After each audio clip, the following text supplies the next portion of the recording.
बंधू आणि भगिनींनो, अनुसूचित जाती उपवर्गीकरणाला ठाम विरोध करण्यासाठी गुरुवार 4 जून 2026 रोजी दी माईसाहेब आंबेडकर सभागृह, भीमछाया सांस्कृतिक केंद्र, मुंबई, डॉक्टर बाबासाहेब आंबेडकर चौक मार्ग, कलिना, सांताक्रूज येथे मोठ्या संख्येने आलेल्या सर्वांचे लोकनेता यूट्यूब चॅनलमध्ये खूप खूप स्वागत आहे। बंधू आणि भगिनींनो, आमच्या देशातील आणि महाराष्ट्र राज्यातील मनुवादी जातीयवादी BJP सरकारला हे आरक्षण पूर्वीपासूनच खटकत आहे। आरक्षण कशा पद्धतीने उद्ध्वस्त केलं पाहिजे यासाठीच त्यांनी उपवर्गीकरणाचा घाट घातला आहे आणि दोन जातीमध्ये वाद निर्माण करण्यात हे सरकार यशस्वी ठरलं आहे। उपवर्गीकरण हे कायद्याच्या चौकटीत टिकणार नाही, परंतु या उपवर्गीकरणामुळे आरक्षणाला धोका निर्माण होणार आहे। या कार्यक्रमाची सुरुवात तथागत भगवान बुद्ध आणि विश्वरत्न डॉक्टर बाबासाहेब आंबेडकरांना पुष्पहार अर्पण करून या कार्यक्रमासाठी मार्गदर्शक मान्य प्राध्यापक डॉक्टर संदेश वाघ, मुंबई विद्यापीठ, मान्य गणेश बोरकर साहेब, अखिल भारतीय चर्मकार संघ, मान्य दिनेश डिंगळे, मान्य माजी सहसचिव सामाजिक न्याय, मान्य गौतमजी सोनवणे, मुख्य सचिव Republican party of India Maharashtra, माननीय लक्ष्मणजी भगत, कार्याध्यक्ष बौद्ध पंचायत समिती, मान्य ॲडव्होकेट किशोर डोके साहेब, एअर कॉर्पोरेशन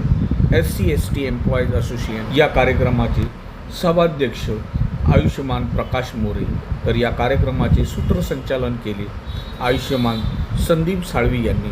तसेच या सभेला मोठ्या संख्येने आलेल्या व्यक्तींचे स्वागत केले आयुष्यमान अरुण गमरे यांनी। तसेच या सभेसाठी आलेल्या सर्व लोकांचे आभार मानले मान्य लक्ष्मण भगत साहेबांनी। बंधू आणि भगिनींनो, हा कार्यक्रम 3 भागामध्ये लोकनेता यूट्यूब चॅनलमध्ये प्रसारित केला जाणार आहे। हा भाग पहिला आहे। या भागामध्ये मान्य गणेश बोरकर साहेबांचं अतिशय बहुमूल्य असं उपवर्गीकरणाला विरोध का याविषयी आपल्याला त्यांचं मनोगत ऐकायला मिळणार आहे। तर दुसऱ्या भागामध्ये मान्य प्राध्यापक डॉक्टर संदेश वाघ, मुंबई विद्यापीठ यांचं मार्गदर्शन ऐकायला मिळणार आहे। तर तिसऱ्या भागामध्ये सभेसाठी आलेल्या इतर मान्यवरांचं मनोगत आपल्याला ऐकायला मिळणार आहे।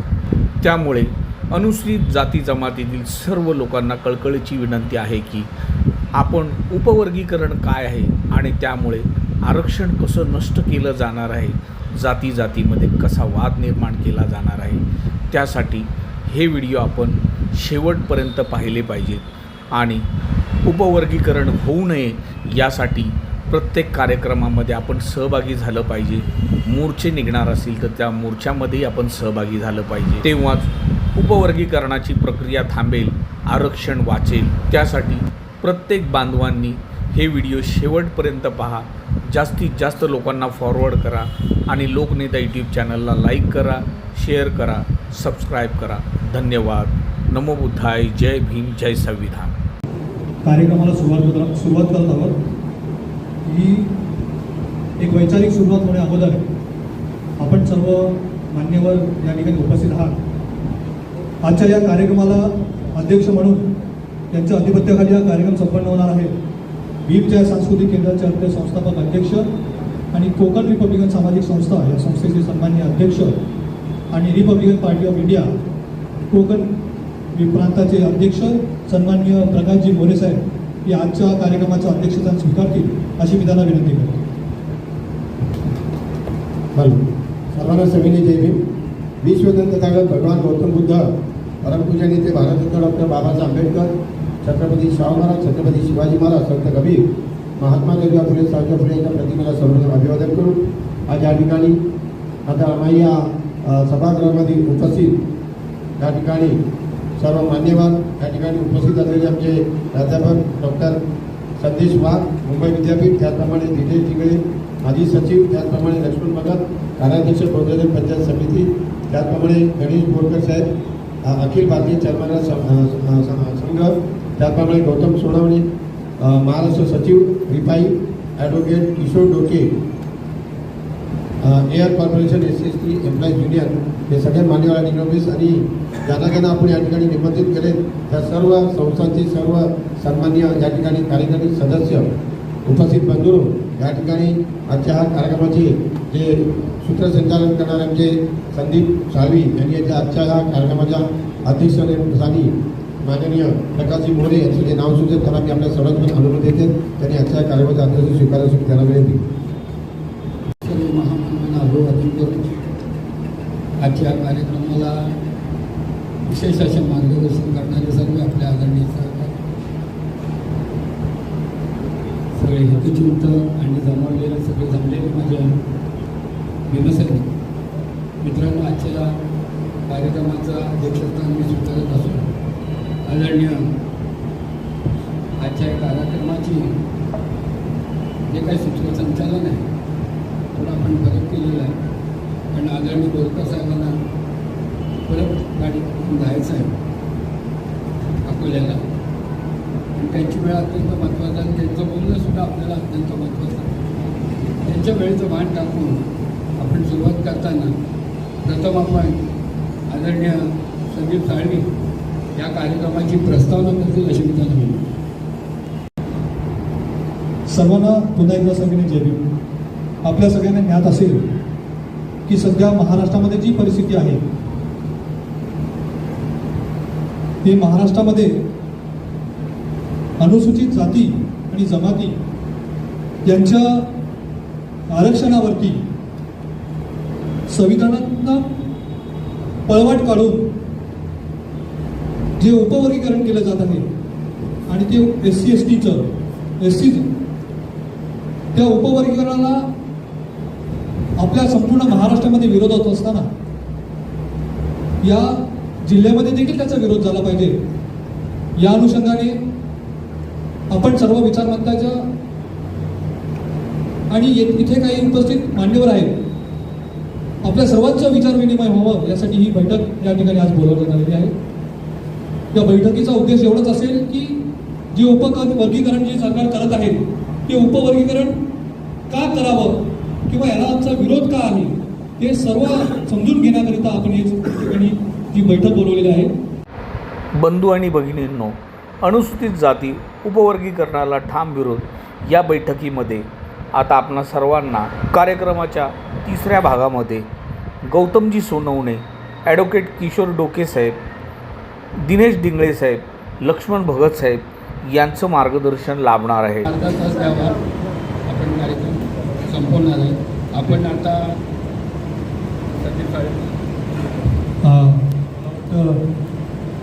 वाघ साहेबांनी अत्यंत चांगल्या पद्धतीचं मार्गदर्शन आपल्या सर्वांना केलेलं आहे आणि उपवर्गीकरणामुळे काय होणार आहे, निश्चितपणे कोणावरती अन्याय होणार आहे, कोणावरती कोणाचं पारडं जड होणार आहे, या सगळ्या गोष्टींचा तंतोतंत उद्देशून आणि आकडेवारीचा अभ्यास मांडल्याच्या नंतर त्यांना बसायचं होतं आणि त्यांना आपण सुद्धा काहीतरी प्रश्न विचारणार होतो. परंतु बोरकर साहेबांना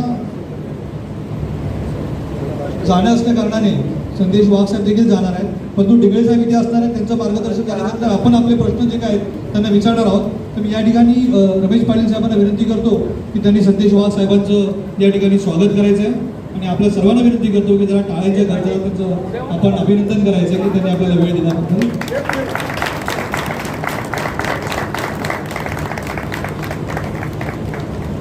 गौतम सोनवणे साहेब या ठिकाणी उपस्थित आहेत, त्यांचं देखील स्वागत अरुण गमरे साहेब करतील.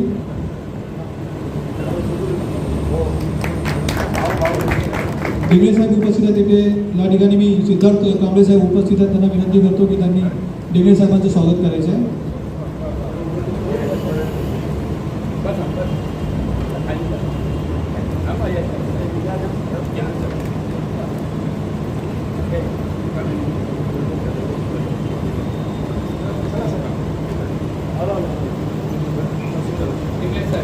यानंतर हा अर्धा तास फक्त कार्यक्रम सुरू राहणार आहे. त्याच्यामध्ये 15 मिनिटं आपण 10 मिनिटं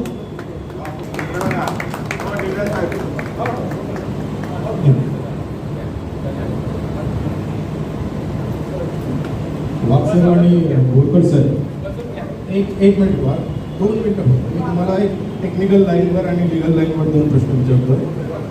आतापर्यंत आपण जेवढी चर्चा केली या चर्चेमध्ये जो रोख आहे ती संविधान आणि संविधानची ॲप्लिकेबिलिटी इन दिस मॅटर इश्यू आहे की धर्म जात नोंद न्याय त्याच्या मागणीसाठी आपण अहवाल सादर केलेला आहे. या अहवालामध्ये आपल्याला 2 प्रश्न निर्माण होतात. मी एक सुप्रीम कोर्टचा लॉयर आहे आणि मला असं आता आढळलेलं आहे की 338(9) सेक्शनमध्ये जर या देशाच्या राष्ट्रपतीला याचा अधिकार असेल, तिथला राज्यपाल काय करतो.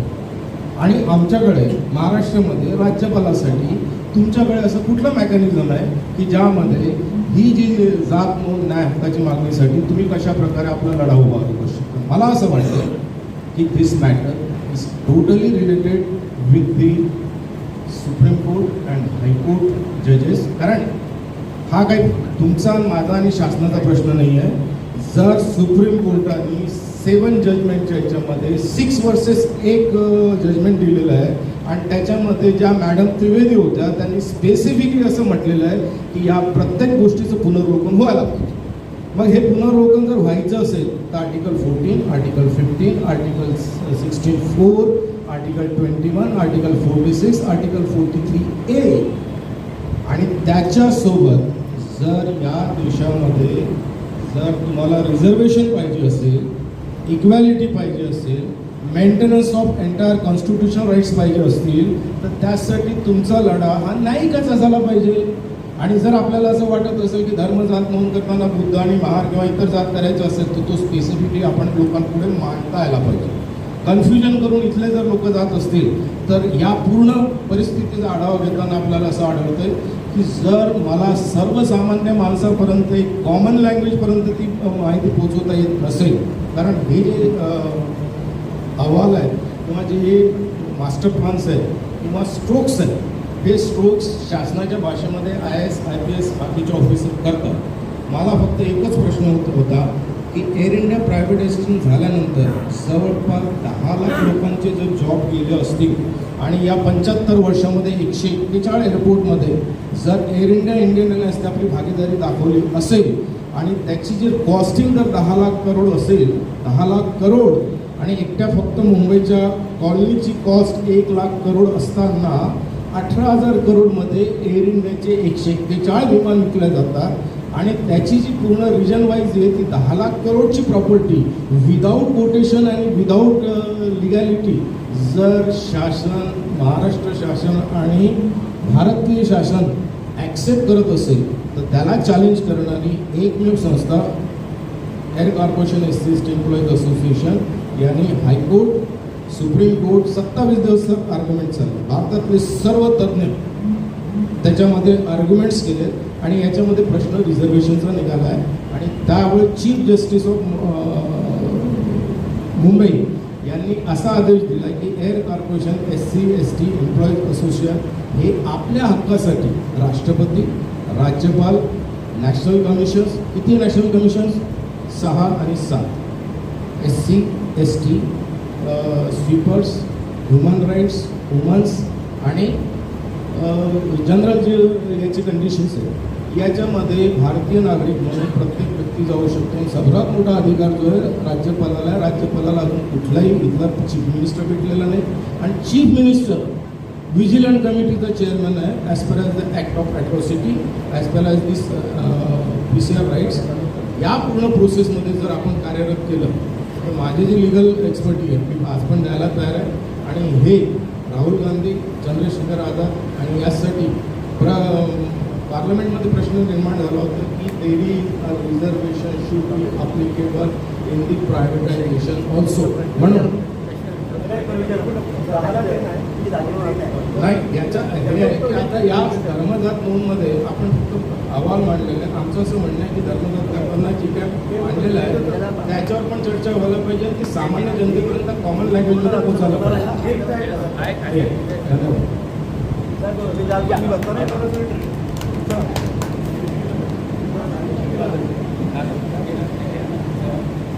यानंतर सोनावणे साहेब असे मार्गदर्शन करतील मी त्यांना विनंती करतो. गौतम भाऊ सोनावणे.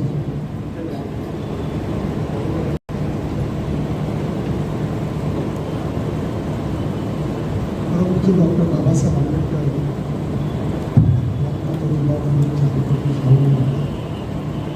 या आपल्या राष्ट्रपतीला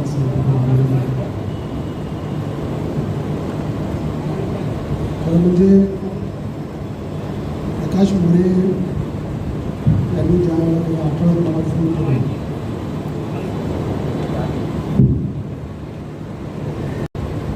आणि त्याच प्रकाश मोरे यांना सांगितलं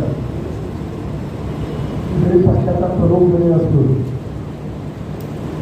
तरी या विषयावर हक्काने बोलायला अभ्यासच नाही विचार होत नाही.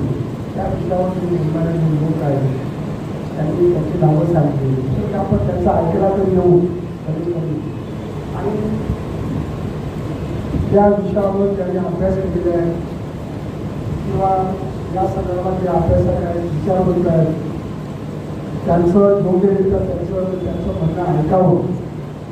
आतापर्यंतच्या माझ्या आयुष्याच्या सार्वजनिक लाईफमध्ये सतत आपण आपल्या सगळ्या अभ्यासकांचं विचारवंतांचं किंवा ज्यांना या विषयाची चांगली माहिती आहे त्यांचं आपण ऐकत आलेलो आहोत आणि त्यांनी ज्या सूचना केलेल्या आहेत त्या सूचनेतून पक्ष चालवत असताना आठवले साहेब असतील किंवा त्यांच्याकडून सरकारी या योग्य गोष्टी वापरत असतील त्याची अंमलबजावणी करण्यासाठी जन आंदोलन उभं करणं लोक चळवळ उभं करणं किंवा त्या ठिकाणी राजकारणामध्ये जी काय गोष्टी कराव्या लागतात सध्याचे राज्यसभेचे खासदार असल्यामुळे किंवा मंत्री असल्यामुळे ते त्यामध्ये काय सहकार्य किंवा काय करता येईल त्या पद्धतीचं हे आमचं काम.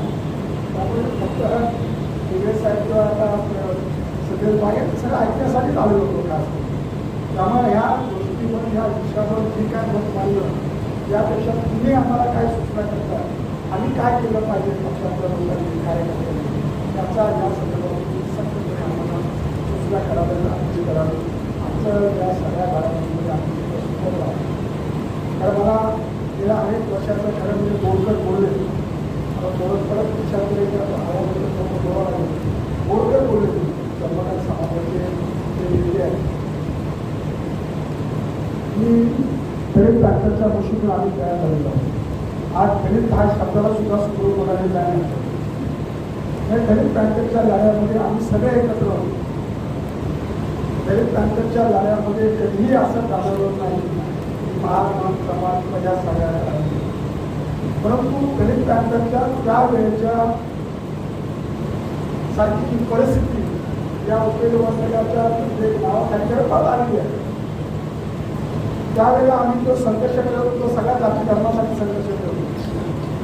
दलित बँकेचे लढे त्यावेळेला ज्यावेळेला सुरू झालं ज्यावेळेला बँकांचं राष्ट्रीयकरण झालं किंवा त्यावेळेला सरकारी उद्योग जेव्हा सुरू झाले आणि दलित बँकांची ही मोहीमच त्यावेळेला राखीव जागा भरा बँकला भरा त्या दलित बँकांच्या आंदोलनाच्या रेट्यामुळं आपण सगळ्या ठिकाणी सगळ्या सरकारी आणि शासकीय याच्यामध्ये राखीव जागा भरल्या.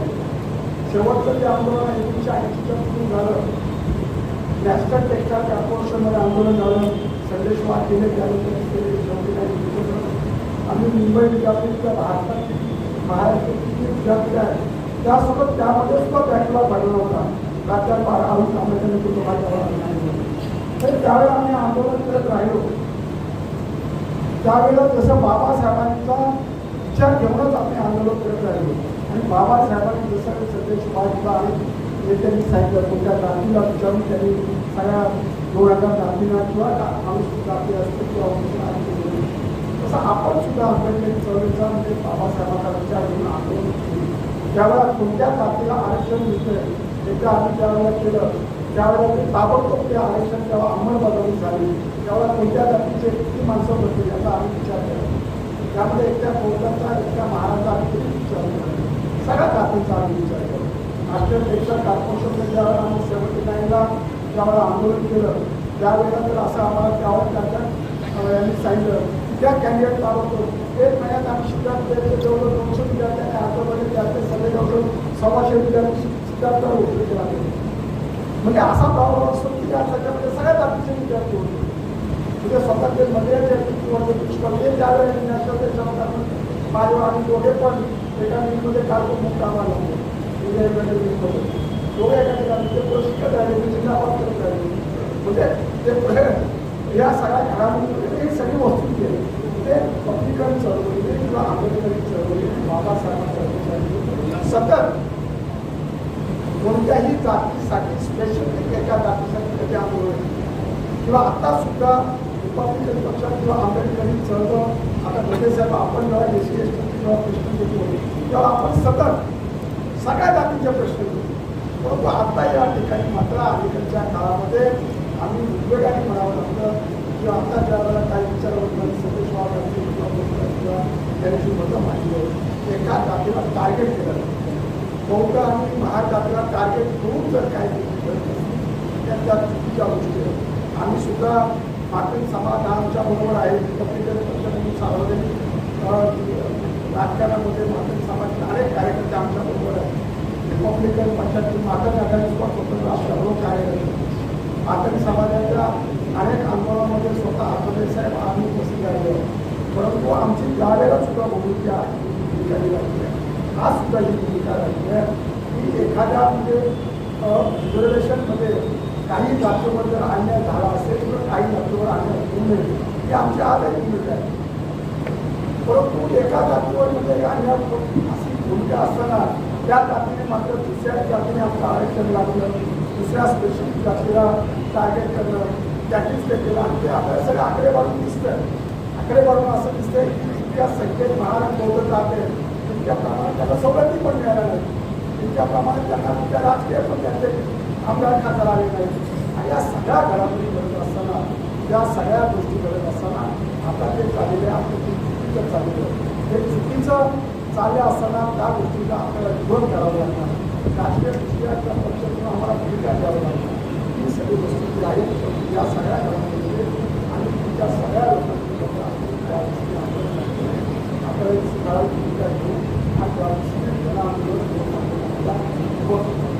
त्या भूमिकेमध्ये आम्ही ज्या वेळेला दलित नाटकात बायकास केली आता थोडंसं टाकायची आपल्याला त्यावेळी आता हा विषय निघाला म्हणून हा विषय कधी सुरू झाला नामांतराच्या लढ्यामध्ये मराठवाड्यामध्ये आजही शेकडो वाटप करून होते आम्हाला माहीत होतं त्यांच्या जाती आम्ही त्यांच्या अनेक ठिकाणी नांदेडमध्ये अनेक लोक राहिले नांदेड यासारख्या ठिकाणी त्या मातृ समाज त्यांच्या ताकदीने त्या ठिकाणी तुमचं 15-15 दिवस मुक्काम केले आम्हाला जाती सुद्धा माहीत नसायचं सगळी पोरं जैविकच्या नाऱ्याचे दूर गणपती या अर्थाने नामांतराच्या नाऱ्यामध्ये मुक्काम करायचं अनेक शहीद हे मातृ समाजाचे आम्हाला त्या गोष्टी सुद्धा माहीत होत्या परंतु नंतरच्या काळामध्ये रिपब्लिकन पक्षासाठी रिपब्लिकन ऐक्यासाठी आपण जेव्हा दलित नाट्य बारकास केली आणि 90च्या दरम्यानमध्ये ज्यावेळेला राजकारण सुरू झालं आणि त्या राजकारणामध्ये जे सुरू झालं आणि बाळासाहेब ठाकरेंनी एक मातृ समाज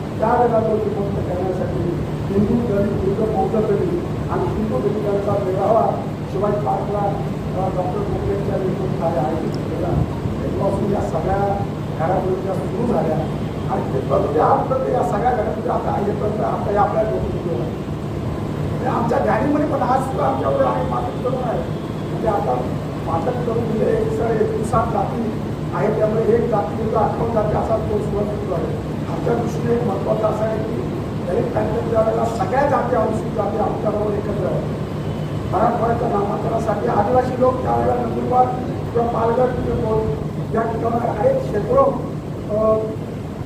आदिवासी ज्या नामांतराच्या आंदोलन सामील झाले म्हणजे आम्ही या जाती एकत्र करण्याचा आता सुद्धा या अनेक जातीमध्ये वाटणी सुरू झाली होती एक वर्ष चांगले झाले की 8 जाती आता एकत्र यायला लागले हे आता मात्र जन्मदार समाजाचा बाबासाहेब सांगायला लागले काही काही गोष्टी तुम्ही वाईट चांगल्या गोष्टी घडू शकतात म्हणजे ही सगळी गोष्ट पण महात्मा समाज सुद्धा हा ताकदीने आपल्याबरोबर आंबेडकरी समोर राहिलेला समाज आहे बाबासाहेबांच्या चळवळीमध्ये नामांतरात अनेक लढ्यामध्ये आपल्याबरोबर आंदोलन करण्यात येईल त्यांना सुद्धा आपल्याला खूप करायचं त्यांच्यामध्ये ते इतके डोक्याला गेलेले आहे की ते संदेश वाघ यांनी ज्या सांगितलं आमच्या बाबासाहेबांना मागत इतक्या डोक्याला म्हणजे बाबासाहेबांच्यासाठी बाबासाहेबांच्या नामांतरासाठी बाबासाहेबांचं नाव घ्यायला तयार नाही इतक्या डोक्यावर जर जात असेल तर त्यांची आपल्याला स्वतः काढावं लागेल त्यांच्या पुढे काय त्यांच्या चुका आहेत त्यांना पुढे काय त्रास होणार आहे कशा प्रकारे ह्या सगळ्या धोके आहेत ते धोके सुद्धा त्यांच्यामध्ये आमच्या एक पक्षापासून सुरुवात सुरू केलेली आहे तर म्हणजे त्या समन्वय साधण्याचा प्रकार सुद्धा आम्ही आमच्या ठिकाणी आमच्याकडे मातंग समाज आघाडी असल्यामुळे मातंग आणि मजूर समाजाचे त्या संदर्भात एकत्र केलं पाहिजे. त्या जातीचे एक समजा लाभ जात असतील त्या जातीला सुद्धा आपल्याला जोडायचं, त्या बाबासाहेबांच्या विचाराने आपल्याला करावं लागेल. त्या दृष्टीने सुद्धा आपण प्रयत्न करूया आणि निश्चितपणे या प्रकारामध्ये एकत्रित मी आमच्या पक्षाची भूमिका म्हणून या सगळ्या काळामध्ये बदल हा जो अहवाल आहे बदल हा अहवाल जो एका न्यायमूर्ती सादर केला तो व्यवस्थित आपले आता सगळ्या जिल्ह्यावाल्यांनी मानले आपण बदल अहवाल हा रद्द केला पाहिजे. त्या अहवालाच्या अनेक कृती आहेत. तो अहवाल अनेक प्रकारे सगळ्या गोष्टी त्यांनी सांगितल्या आहेत. तो सार्वजनिक केला नाही, त्याच्यामध्ये अनेक जातीचा सगळ्या जातीच्या लोकांचा सहभाग नाही. एका जातीला समोर ठेवून तो अहवाल का केला त्यामुळे हा चुकीचा अहवाल आहे. तो रद्द केला जावा ही आपल्या पक्षाची आपल्या पक्षाची स्पष्ट भूमिका आहे. त्याचबरोबर जर जातीने जे वर्गीकरण करायचंच असेल, ते वर्गीकरण करायचं असेल तर जाती काय जनगणना झाली नाही 2019 ती जातीने जनगणना ज्यावर्षी होणार आहे ती जातीने जनगणना झाली पाहिजे.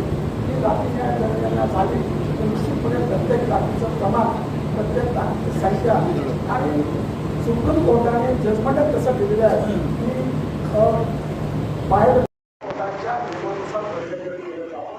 त्यासाठी जनगणना होणं गरजेचं आहे. हा डेटा संपूर्ण लोकांसमोर आला पाहिजे.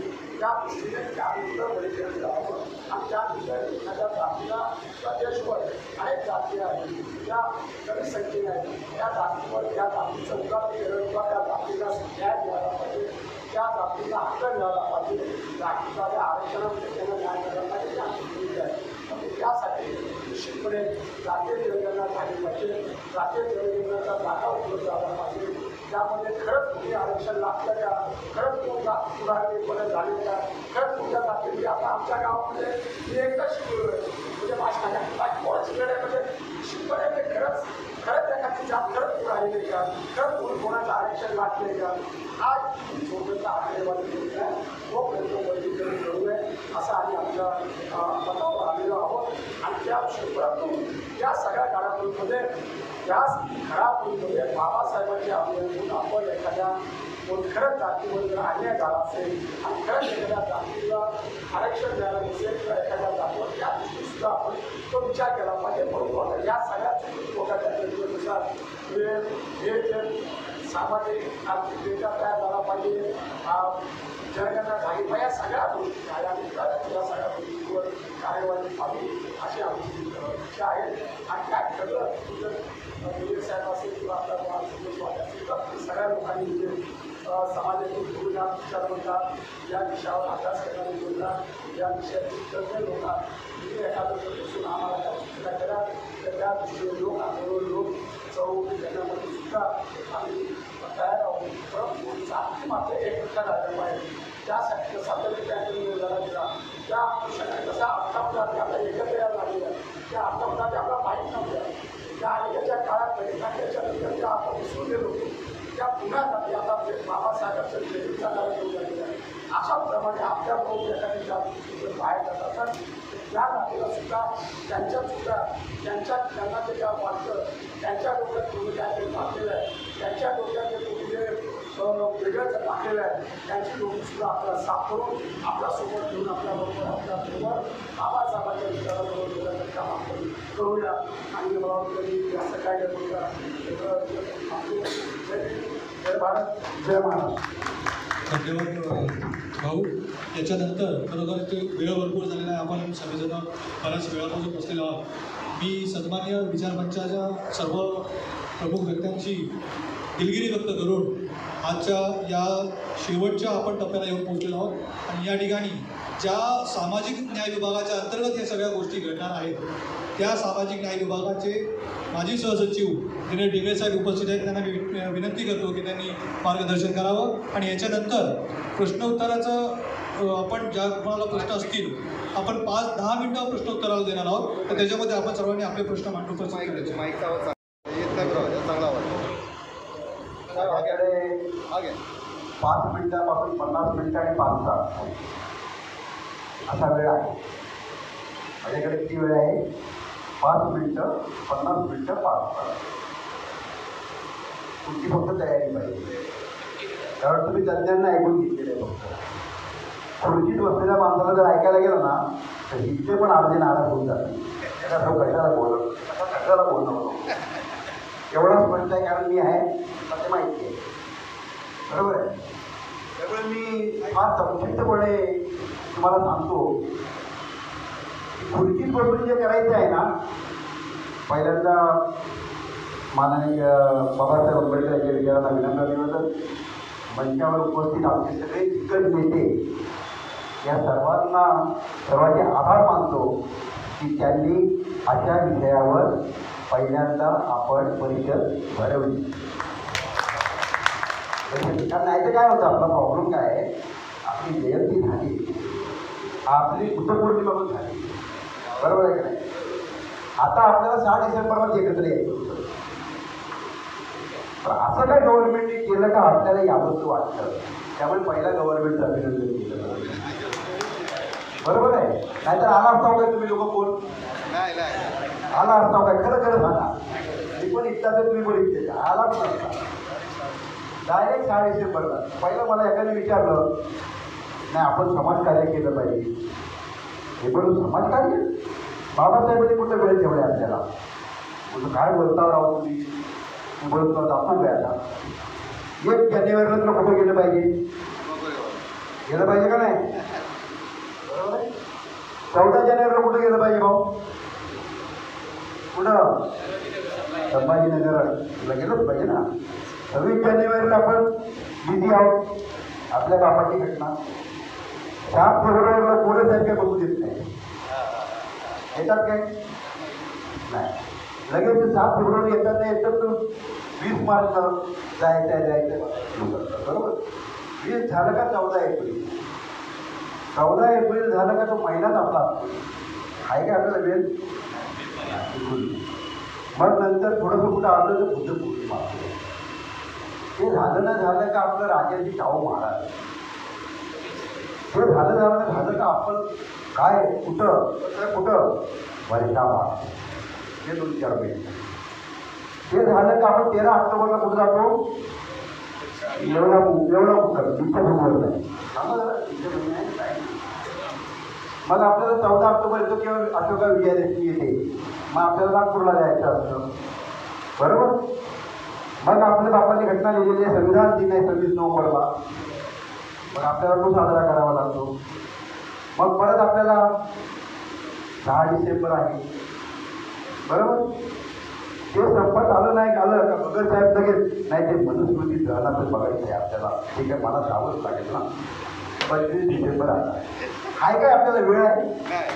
मग तुम्ही अभिनंदनाला पात्र आहे की नाही, एवढं सगळे बिझी असताना सुद्धा तुम्ही इथं आला, बरोबर. आता मी तुम्हाला तुमच्या मूळ मुद्द्यावर येतो की उपवर्गीकरण वगैरे हे खूप गोंधळ डोक्यावर तुला गेलं असेल, कोण बोलत आहे कशाला बोलवलं काय नाही, ते विषय लढायला तज्ञ मंडळी आहे, सगळे आहे. मी साधेसाठी विषय मांडतो. साहेबांनी खूप छान आपले मुद्दे उपस्थित केले. मी तुम्हाला माझ्या मनातलं काही सांगणार आणि तुम्हाला समजेल ते सांगणार. बाबासाहेबांची पाऊल झिरो पुढे बाबासाहेबांची साक्ष झाली. 1947ला स्टार्ट कमिशन आलं, तिथे बाबासाहेबांची साक्ष झाली. 1932ला सामाजिक न्याय विभाग स्थापन झाला. 13 ऑक्टोबर 1935ला बाबासाहेबांनी काय घोषणा केली. मला तुमच्याकडूनच ऐकलं, मी वेगळं काही सांगणार नाही बाबांनो. मी हिंदू म्हणून जन्माला आलो तरी मी हिंदू म्हणून मरणार नाही. 1936ला अनुसूचित जातीची यादी घ्यायची. एकदम शॉर्टकट मी सांगणार आहे. 1947ला भारत देश स्वातंत्र्य झाला 15 ऑगस्टला. त्यानंतर संविधान सभा भरली. संविधान सभेमधल्या मसुदा समितीचे अध्यक्ष कोण होते. बाबासाहेब होते. बाबासाहेबांनी 2 वर्ष 18 दिवस अथांग मेहनत घेऊन आपल्याला भारताचं संविधान दिलं. आता इथून फक्त पुढचं आहे का. हे संविधान 26 जानेवारी 1950ला लागू झालं आपल्याला. क्लिअर आहे काय. काय शंका असं इथंच विचारायचं. डोके साहेब तर आहे तर तुम्ही पण विचारा. 26 जानेवारी 1950. क्लिअर? 1950 लागू होताना काय झालं, अनुसूचित जातीची यादी तयार झाली. आपण नुसते मागासवर्गीय नाही आहोत. पहिली गोष्ट, आपण शेड्यूल कास्ट आहोत. शेड्यूलचा अर्थ काय माहितीये का? त्या संविधानाला एक शेड्यूल जोडलेलं आहे, त्याच्यामध्ये आपल्या जाती आहे. आपण काय ते बॅकवर्ड क्लास कोणी नाही आहोत. आपण या देशाचे शेड्यूल कास्ट आहोत. याची यादी भारतीय संविधानामध्ये जोडलेली आहे.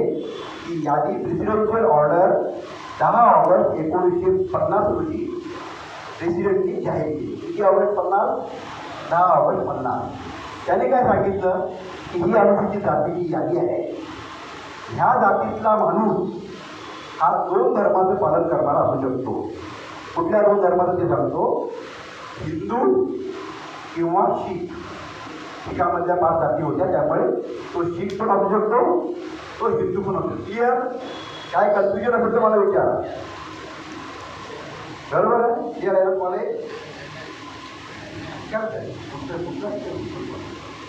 त्याच्यानंतर 25 सप्टेंबर 1956ला संपूर्ण शीख समाजासाठी ही अनुसूचित जातीची व्यक्ती ही शीख धर्माचं पालन करणारी असू शकते असं जाहीर झालं. त्यावेळेस आपली धर्मांतराची मोहीम अत्यंत पीकवर होती. बाबासाहेबांनी घोषणा केली होती. बाबासाहेबांना सगळेजण भेटत होते. या देशाच्या विद्वानांनी बाबासाहेबांना प्रश्न काय विचारला की बाबासाहेब, तुम्ही आता धर्मांतर करणार आहात, पण धर्मांतरानंतर तुम्ही हिंदू राहणार नाही, मग तुम्हाला सवलती कशा मिळतील? प्रश्न क्लिअर? तुम्ही हिंदू राहणार नाही, कारण हिंदू किंवा शीख पाहिजे. तुम्ही हिंदू राहणार नाही, मग तुम्हाला सवलती कशा मिळतील? बाबासाहेबांनी त्यांना उत्तर काय दिलं की या समाजाच्या सवलती माझ्या पोटाच्या खिशात. हे बऱ्याच जण ऐकलं असेल ना तुम्ही. या समाजाच्या सवलती माझ्यामधलं काही सांगणार नाही आणि तुम्हाला कळेल या माझे सांगणार. बाबासाहेब काय बोलले? या समाजाच्या सवलती माझ्या पोटाच्या खिशात. 14 ऑक्टोबर 56ला आपलं धर्मांतर झालं. आपण बौद्ध झालो. दुर्दैवानं 6 डिसेंबर 56ला बाबासाहेबांचं महापरिनिर्वाण झालं. आता पोटाच्या खिशातल्या सवलती आपल्याला कुठं कळल्या नाही. बाबासाहेब कसे येणार होते, कसे नाही येणार होते, कारण बाबासाहेबांनंतर तेवढा विभाग नेतृत्व आपल्याकडे निर्माण झालं नाही किंवा त्यांना ते आकारून झालं. मग बाबासाहेब 56ला धर्मांतर झाल्यानंतर ताबडतोब 58ला या देशातली यंत्रणा पाहत असते काढून घ्यायच्या बाबतीत आपल्याला ताबडतोब शेड्यूल कास्ट म्हणून काढून टाकलं. मग आपल्याला काय बोलले ते? यांना ओबीसीत टाका. 1958ला आपल्याला ओबीसीमध्ये टाकलं. मग त्यावेळेस भाषावार प्रांत रचनाचा लढा चालू होता. 1 मे 1960ला महाराष्ट्र राज्याची स्थापना झाली. क्लिअर? त्यावेळेस यशवंतराव चव्हाणांनी जे भाषण केलं त्याच्यामध्ये त्यांनी सांगितलेलं आहे की माझं राज्य हे सिटी अँड पॅरावर मधला विदर्भ हा जो भाग आहे त्या भागातले काही जिल्हे मिळालेले आहेत. निजामाच्या राजवटीतले काही जिल्हे माझ्याकडे मराठवाड्यातले आलेले आहेत. असं सगळ्यांचं मिळून माझं राज्य स्थापन झालं आहे. आणि याच माझ्या राज्यात एक घटक असा आहे की त्यांनी इथल्या व्यवस्थेला कंटाळून धर्मांतर केलेलं आहे. पण धर्मांतर केलं म्हणून त्याची आर्थिक आणि सामाजिक परिस्थिती सुधारली अशी होत नाही. म्हणून त्याचीही काळजी घेणं ही माझी शासन म्हणून जबाबदारी आहे.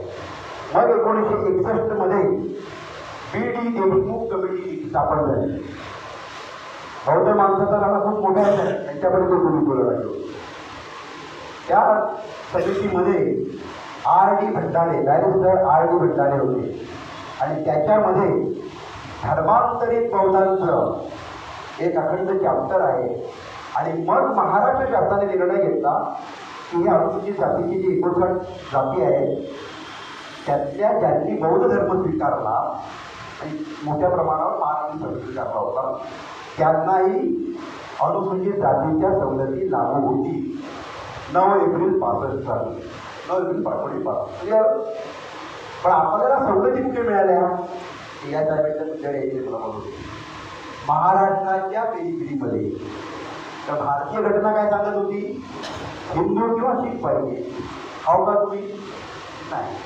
पण महाराष्ट्र शासनाने पुरोगामी राज्य असल्यामुळे आपल्याला त्या सवलती दिल्या. म्हणजे आपल्याला कुठे सवलती मिळाल्या? मंत्रालयात मिळाल्या, कोऑपरेटिव्ह बँकेत मिळाल्या, महाराष्ट्र शासनाची जेवढी कार्यालय होती त्याच्यात मिळाल्या.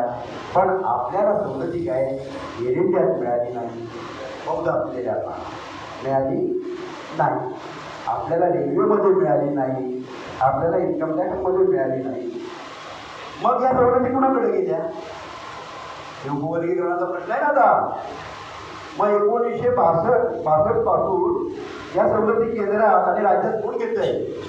बौद्ध समाज 0.1% येत होता देशाच्या तुलनेत. म्हणजे बौद्धिक तर आहे, ज्यांनी हिंदुत्वाचं हे दर्शन करताय त्यांना त्या सवलती देश पातळीवर मिळत राहिल्या. क्लिअर? मग आपला लढा आपण धर्मांतरानंतर फक्त एकच सांगतो की हे आपल्याला जेव्हा सवलती देत होते महाराष्ट्र शासनामध्ये, आपल्या भावना तीव्र आहेत. त्यामुळे 12 वाजता गेलो ना त्या 4 वाजेपर्यंत आपल्याच लोकांना उत्तर द्यावी लागतात. उपवर्गीकरणाचा लढा इंदिराची आहे, पण जनगणनेत काय नोंदवायचं हा लढा आपल्यात. 12:15 सुरू होतो आणि 4 वाजेपर्यंत सततमकार बरेच आहेत आपल्याकडं. सततमकार आहे, काही ॲडव्होकेट आहे, त्यांनी पक्ष काढला आहे, सगळे लोकांचे असतो ते सगळं. काय झालं, आपल्या भावना तीव्र होत्या की आम्ही धर्मांतर केलं, आम्ही महार नाही आहोत, आणि महार नाही असं त्यांचं म्हणणं होतं. पण तुम्हाला सवलती ज्या मुळात दिल्या होत्या त्या सवलती जातीमुळेच मिळाल्या होत्या. तुम्ही अनुसूचित जातीमध्ये होता म्हणूनच तुम्हाला सवलती मिळालेली आहे. थोडंसं विचारलं की 15 मिनिटं काळ काढा म्हटलं सांगतो तुम्हाला.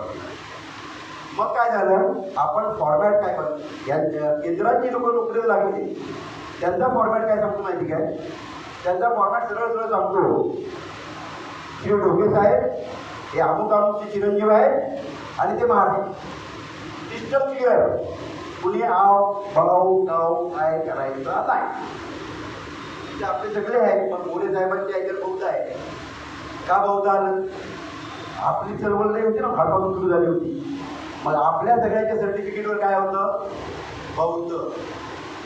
मग आपल्याला राज्य शासनाने सवलती दिल्या आणि त्यांनी काय सांगितलं, दिनेश पिंगळे हा जन्माने बौद्ध आहे, पण धर्मांतरापूर्वी त्याचे आई वडील महार जातीचे होते आणि महार जात ही शेड्यूल कास्टमध्ये आहे. असा फॉर्मॅट आपल्याला मिळाला. बरोबर आहे. मग आपल्या भावना लगेच परफेक्ट. पण सेंट्रलनी काय ते मान्य केलं नव्हतं. व्ही.पी. सिंगांचं गव्हर्नमेंट असताना प्रकाश आंबेडकर होते, आठवले साहेब, सगळ्यांचे दबाव होता. आणि 3 जून 90ला एक घटना दुरुस्ती झाली. याच्यामुळे त्यांनी काय केलं की अनुसूचित जातीची व्यक्ती ही कुठल्या धर्माचं पालन करणार असू शकते? हिंदू, शीख और बुद्धिस्ट. म्हणजे त्यांनी काय केलं, एक धर्म जोडला फक्त. पण त्यांनी आपला जो फॉर्मॅट होता राज्याचा तो काय स्वीकारला नाही. ते बोलले काश्मीर होतो कन्याकुमारी एकच फॉर्मॅट, तुम्हाला सर्टिफिकेट मात्र महाराष्ट्रात घ्यावं लागेल.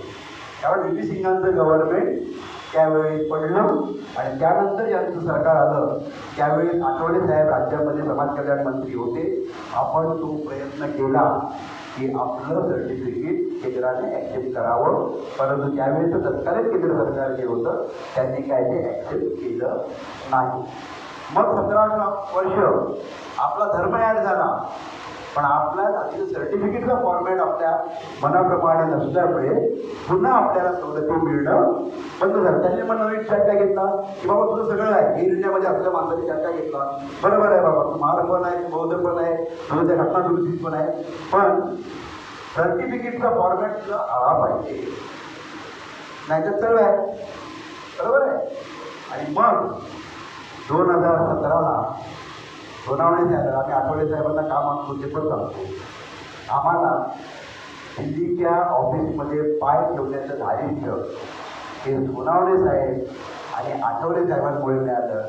तर आम्हाला विषय माहिती होता, पण आमचा ऐकणारा कोण? मग आम्ही कुणाच्या पाठी सोनावणे साहेब ठीक लाव आम्ही निघतो. मग सोनावणे साहेब आठवडे साहेब आम्ही नाही लावायचं. मग तिकडे 6 वर्ष गेलो यायचे सगळे यायचे. त्यांना आम्ही सांगायचो की साहेब तुम्ही 2 गोष्टी विचारता माणसाला अनुसूचित जातीला ठरवण्यासाठी. तुझा धर्म कुठला आहे? तर तुम्हाला धर्म तीनपैकी एक पाहिजे आणि जात तुम्हाला 59 पैकी पाहिजे. पण सर्टिफिकेट तर मग तुम्ही महार म्हणून देता आहे, हे काय बरोबर नाही. मग तुम्ही दोन्ही गोष्टीचा उल्लेख करा. धर्मानं बौद्ध आहे, जातीनं महार आहे, बरोबर. पण ती मागणी काय त्यांनी पण मान्य केली नाही. तो लढा आपला आज ताकायत चालू आहे. मग आता आपला विभागाचा प्रश्न आला. बाकीचे लोक आहेत ना आपले सदरम्मकार ऑटोकेट, याच्यापूर्वी तुम्हाला कधीच बौद्ध लिहिताना अडचण नव्हती आणि आताच काय अडचण यायला काय झालं? ज्या कालखंडामध्ये आपण धर्मांतर केलं ना, त्या कालखंडामध्ये मागासवर्गीय म्हटलं ना, मागासवर्गीय शब्द का त्यांना वाटायचं हा जयभीमवाला आहे. क्लिअर आहे का नाही? आज पण मागासवर्गीय बोललं का काय बोलतात का बौद्ध बोलल्यावर अरे वा आपला खबर नाही हा ये पण असं बोलतात काय? सदरम्मकाराला मारच बोलतात. ॲडव्होकेटला तरी बोलतात काय? नाही बोलत, मारच बोलतात. त्याच्या मनामध्ये अगदी आहे म्हणजे तू जातीविरहित समाज निर्माण करायचा, तू जात द्यायचं सोडून तू जात द्यायचं सोडून काय होणार आहे? त्याने तर तुला मानलं पाहिजे. आपली लोक बोलतात आम्ही कशाला जात नाही. अरे तू जात नाही दिली मग जातीविरहित समाज तयार होईल का? नाही. काय डोके साहेब इंडियामध्ये गेले, पोट काय सगळं घालून आता आणि भाऊट आहे ते लगेच बोलणार आहे या आपण नवा होणार आहे असं बोलणार आहेत का साहेब? क्लिअर बोलायचं, कळलं की नाही? त्यामुळे या 60 ते 70 वर्षाच्या कालखंडामध्ये त्यांना मागासवर्गीय म्हणायची लाज वाटत होती. सवलती सगळ्यांनाच घ्यायच्या होत्या, पण मागासवर्गीय बोलायची लाज वाटत होती. त्या सगळ्यांच्या भावना उफाळून आल्या. मग ते सगळे काय बोलायला लागले, बाबा काय पण म्हणा पण सवलती द्या. खरं आहे का नाही? आता कुठल्या समाजाने कसा मागितलेला आहे आरक्षण? तुम्ही लोक आमोच हे पण आले बघा असं असतं तरी पण सवलत. आणि आपण मूळ सवलतीत असून नाही कशाला लिहायचं. या सगळ्यांना जातीचे धुमारे फुटले. आता काय फुटले? जाताचे नुसते धर्मावर नाही राहिलेले, ते जातीवर आले. म्हणून आपल्याला जात द्यावी लागते, हे लक्षात घ्या. इतर समाज जातीवर आला म्हणून आपल्याला जात द्यावी लागणार आहे. आणि ती का द्यावी लागणार आहे? कारण जातीन्याय गणनेनंतर ती लोक आपल्याच तोंडावर आपला डाटा मारतील की बघा साहेब ही अनुसूचित जातीचा डाटा आहे आणि याच्यामध्ये 59 जातीपैकी महाराष्ट्री लोकसंख्या ही बघा किती आहे. जर तुम्ही नाही दिलं तर काय होईल पाहू? कमी होईल ना. आणि आता आपण एवढे सजग झालोय. आपला बाप तर किती धैर्यवान होता साहेब. तो हिंदू म्हणून जन्मात आला, आणि त्याने 56ला धर्मांतर केलं आणि त्याने देव नदीत सोडले. त्याची ताकद किती होती? आपण ताकद काहीच नाही आहे. आपण तर 70 वर्षांनी आज बघतोय.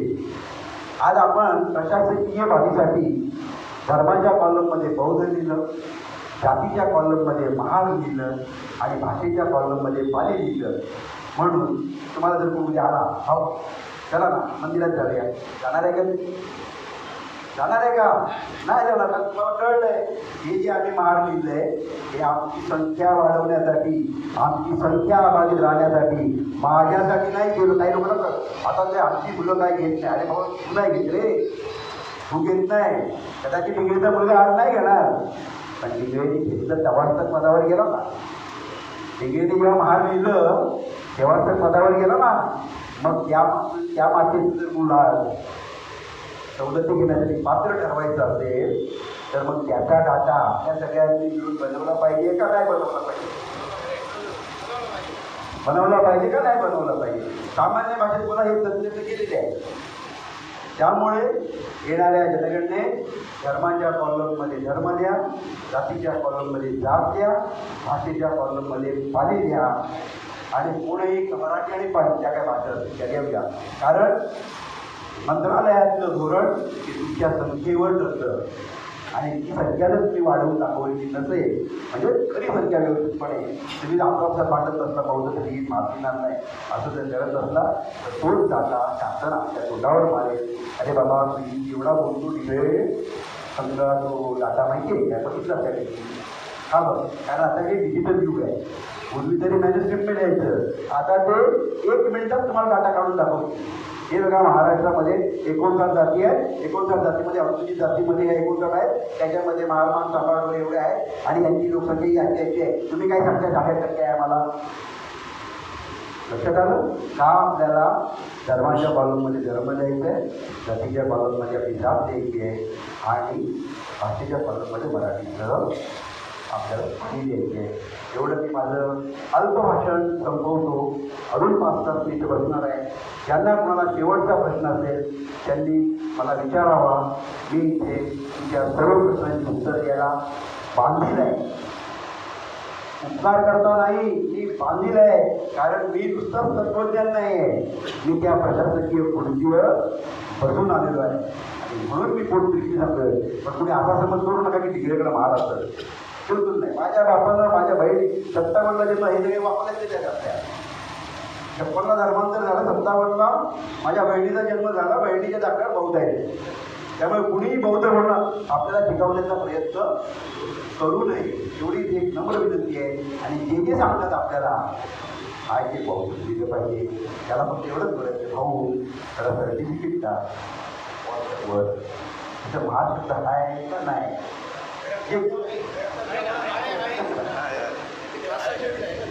हां ऐका नाही जातो तर जेवढे आहे आता मी सतधर्मचारी सगळ्यांना विचारायचं बाबा जातीचं टाकलं का त्यात कुठं महार आहे का नाही.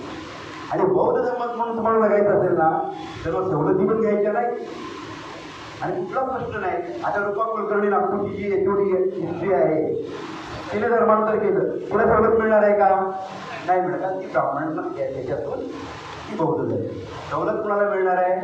शेड्यूल कास्ट म्हणून जो बौद्ध झाला आहे त्याला मिळणार आहे. मला वाटतंय अत्यंत साध्या सोप्या भाषेत तुम्हाला कळेल अशा भाषेत मी सांगण्याचा प्रयत्न केला आहे. आज भाषा तरी पाठवता असं लांबलं मी कोणाला दुखावलं असेल तर क्षमा मागतो. तर दुखावल्याशिवाय मला पुढे जाता येत नाही. कळलं का नाही? हे कोण पण बोला. आणि दुसरी गोष्ट तुम्हाला सांगतो जेवढे शिकलेले आहेत ना आपल्यातले IAS ऑफिसर आहे आपल्यातले आयोगाचे अध्यक्ष आहे सगळ्यांच्या स्वतःच्या जातीवर तर महाल आहेच. नातवाच्या जातीवर पण महाल नाता असलेल्यावर पण महाल आहे. निव्वळ महाल बौद्ध दुध नाही निव्वळ महाल आहे. मग तुम्ही प्रबोधन कुणाचं करणार हो? त्या काम करणाऱ्या भाटी असणाऱ्या बाईचं करणार का? तिच्या पुराचं नुकसान करताय तुम्ही? मला कुठला अधिकार आहे? मला फक्त डाटाच तयार करायचा आहे ना. तिने काय मागितलं तुमच्याकडं? ती भाकरी तर मागितली नाही. फक्त तिने सांगितलं की माझ्या मुलाचं जर कल्याण होऊ शकत जोड्या तर त्यासाठी जो डाटा लागतो तो डाटा तयार करण्यासाठी धर्माच्या कॉलममध्ये धर्म द्या, जातीच्या कॉलममध्ये जात द्या आणि भाषेच्या कॉलममध्ये मराठी बरोबर बाजी द्या. एवढं बोलतो आणि इथं थांबतो. जय भीम जय भारत. खूप खूप धन्यवाद दिघे साहेब. याच्यानंतर आपण सगळ्यांची प्रश्न उत्तर या ठिकाणी घेणार आहोत. त्याच्या अगोदर मोहिते साहेबांच्या काही सूचना आहेत. मी विनंती करतो की मोहिते साहेबांनी सूचना व्यक्त कराव्यात थोडक्यात. खऱ्या अर्थानं आजच्या या अत्यंत गांभीर्यपूर्वक हे साधी चर्चा नाही होती. हे काय आता चर्चा झाली फार वेगळी गांभीर्यानं चर्चा होण्याची गरज होती. आपण जे प्रश्न सोडवणार आहोत ते संविधानात्मक ज्या तरतुदी आहेत वेगवेगळ्या स्तरावर वेगवेगळ्या केंद्रीय सरकार किंवा महाराष्ट्र सरकार यांनी वेळोवेळी या अनुसूचित जाती अनुसूचित जमाती याची जी मांडणी केलेली आहे ती अभ्यासपूर्वक लोकांच्या समोर आली पाहिजे. खऱ्या अर्थानं ही चर्चा घडवण्यासाठी माझे सहकारी मित्र आणि आंबेडकरी चळवळीतील आम्ही सगळे मित्र आहोत. प्रकाश मोरेंना धन्यवाद देतो, अभिनंदन करतो. माझे 2-3च मुद्दे ही चर्चा अशी थांबता कामा नये म्हणून सूचना करतो. माझ्याकडे एम्पेरिकल डाटा नाही आहे. बदल समितीचा काय रिपोर्ट आहे मला माहिती नाही, जनतेला माहिती नाही. आपण मूळ मुद्द्याला हात घातला पाहिजे की भारतीय संविधानाने 1950 साली जी यादी प्रसिद्ध केली राष्ट्रपतीच्या सहीनं, ती आधारभूत मांडली पाहिजे. नंतर 90 साली घटना दुरुस्ती झाली, त्याच्यामध्ये शीख आणि बौद्धांना धार्मिक स्वातंत्र्याचा शेड्यूल कास्टमध्ये दर्जा दिलेला आहे. आपल्याकडून एक गोष्ट राहिलेली आहे, सगळ्या राज्यकर्त्यांना जे काय पक्ष चालवतात ना त्याला मत सांगतो, खऱ्या अर्थानं मंडल आयोगाने किंवा व्ही.पी. सिंग सरकारनं त्यावेळी जी घटना दुरुस्ती केली ती बौद्ध म्हणून शिखांचं आलं.